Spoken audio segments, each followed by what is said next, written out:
Greetings to all fans of good movies. In this video, I will tell you about the fantastic film from 2011 called Source Code. Everything's gonna be okay.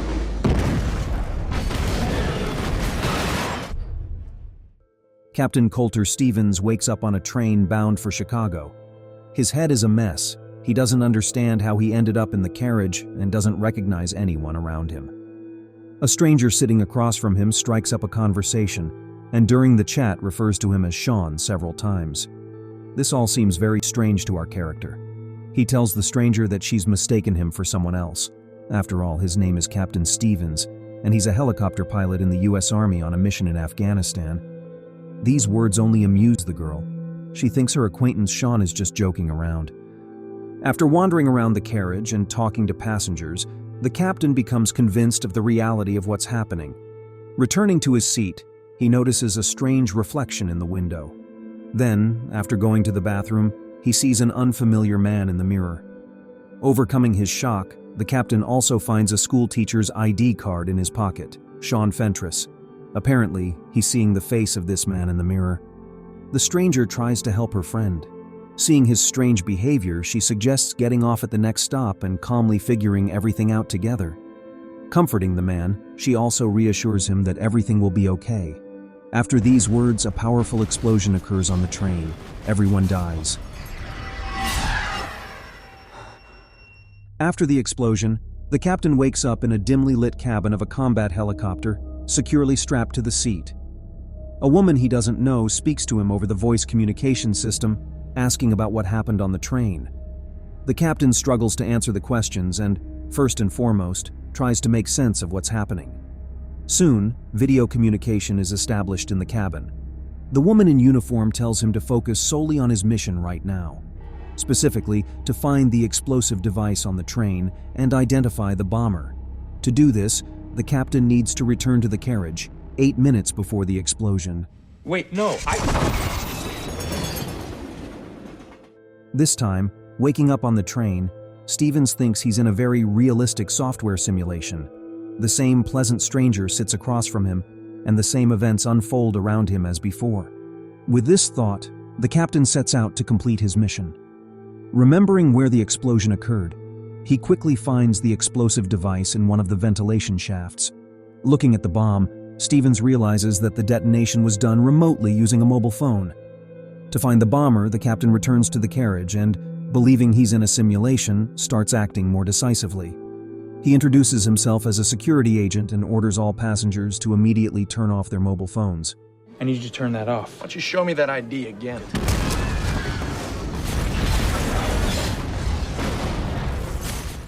Stevens wakes up again in the helicopter cabin, but this time refuses to talk about what happened on the train until he's brought up to speed. After receiving approval from the mission leader, Goodwin tells the captain that he has been under their command for 2 months. Indeed, this morning there was an explosion on the train, and it was just the first in a series of planned attacks. He is the only one who can prevent the upcoming casualties, and it's crucial to find the suspect as soon as possible. After these words, our character is sent back to the train, 8 minutes before the explosion. This time, in the carriage, he decides to drastically change his approach. Setting a timer on his watch, he asks the stranger to play a spy game with him, where they must find the most suspicious passenger on the train. During the game, the captain learns the pleasant stranger's name, and also discovers that she and Sean, in whose body he finds himself, are developing romantic feelings for each other. During the next stop, his attention is drawn to a suspicious man who happens to be leaving the train. Wanting to save Christina from death, the captain suddenly kisses her and asks her to trust him and leave with him at this station. Leaving the girl in a safe place, Stevens follows the suspect. Wanting to prevent the attack, he confronts the man. But his assumption proves to be wrong. The train still explodes in the distance. During the interrogation between the men, a fight breaks out, causing Stevens to fall onto the tracks just as an express train passes by. This time in the helicopter cabin, there's a chilling cold, electrical malfunctions, and no communication with Goodwin. The captain unstraps himself and tries to get out, but all attempts are futile. After calming down a bit, he finds some tools and starts slowly restoring power. Meanwhile, Goodwin tries to establish communication with him from the command post. Through combined efforts, the signal is eventually restored. Dr. Rutledge appears on the screen, and the captain immediately bombards him with questions. He also mentions that in the simulation, he managed to save a girl from the explosion. But the doctor replies that it's a misconception. In the source code, saving anyone is not possible. Actions taken in the program have no impact on reality. The girl he saved, Christina Warren, is still listed as a victim of the attack. Seeing that the situation is spiraling out of control, they decide to brief the captain. From the further dialogue, it's revealed that he is part of a secret project where he's transferred memories of the deceased Sean Fentress. Sean was killed today on the train as a result of the attack, and his brain retained the last 8 minutes of life. Using these memories, the captain can reconstruct what happened and thus find the bomber. There's very little time left before the next explosion, so he's asked to focus on the task and find the culprit at all costs. Armed with this new information, Stevens acts more decisively. But unfortunately, time and again, he continues to face failures. There are simply too many passengers on the train, and it's impossible to keep track of everyone. What would you do if you only had a minute left to live? I don't know. Tell me everything's gonna be okay.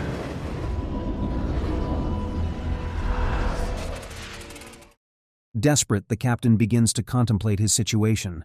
In a conversation with Goodwin, he tries to find out how he became part of the project. He also requests a phone to talk to his father. However, Goodwin refuses, stating that preventing the upcoming terrorist attacks is much more important right now. During the next iteration on the train, with Christina's help, he finally learns about his tragic fate. It turns out that 2 months ago, during a combat mission in Afghanistan, a U.S. Air Force helicopter was shot down. The Captain Colter Stevens, who was in it, was declared dead. After hearing this, visions of those events start flooding our hero's mind. When he directly asks about his death, Goodwin hints that his real condition is not reassuring at all. His appearance and the helicopter cabin he's currently in are just figments of imagination.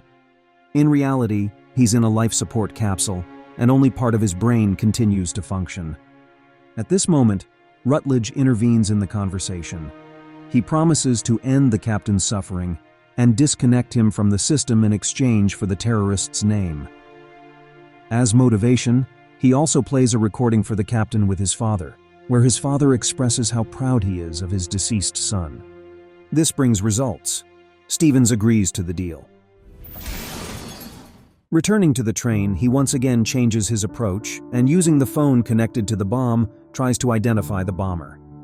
The suspect turns out to be an inconspicuous man who allegedly accidentally forgets his wallet on the train each time. Convinced of his suspicion, Stevens activates the emergency door release and jumps out of the train at full speed. The captain pursues the suspect to a parking lot, memorizes his name and license plate. Upon inspecting the van, he discovers a large amount of explosives. During the interrogation, his attention is distracted by Christina approaching. This helps the criminal discreetly pull out a gun and shoot them both.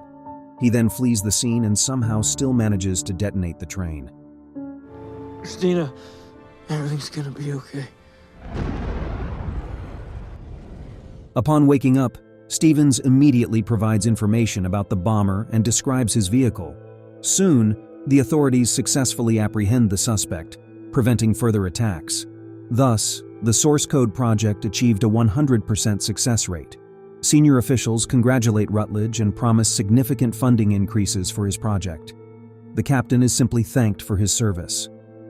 In a conversation with Rutledge, he asks one last time to be returned to the train to save everyone and then be disconnected from the life support system, as they agreed.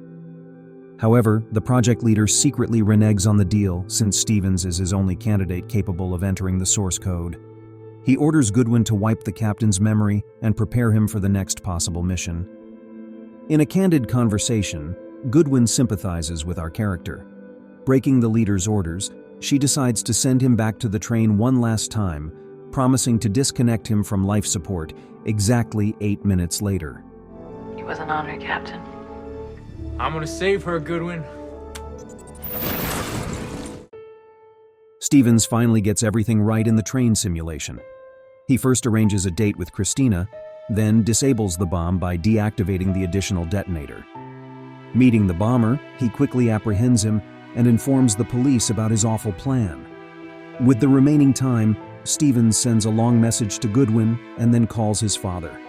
Introducing himself as his son's comrade, he offers his condolences and peacefully says goodbye. At that moment, Rutledge notices something fishy. He tries to reach the captain's capsule, but Goodwin, anticipating this, blocks the entrance. There's very little time left until the end of the simulation. After finishing the conversation with his father, Stevens returns to Christina and spends the final moments with her. After 8 minutes, Goodwin disconnects the system. Time inside the source code momentarily freezes, but it doesn't end. Coulter Stevens confirms his suspicion. This world turned out to be not just a program, but rather an alternative reality where he continued to exist as a school teacher. In this reality, all the passengers are alive. The train safely reaches the station and he goes on a date with Christina. Back at work, Goodwin reads the message from the captain. In the message, he tells her about the true capabilities of the source code, hinting that it's not just a program but a newly created world. He also asks Goodwin to be kind to the person currently next to her in the capsule and to help him if possible. After all, everything will be okay. Thanks to everyone who watched until the end. On this channel, you can always find retellings of good movies.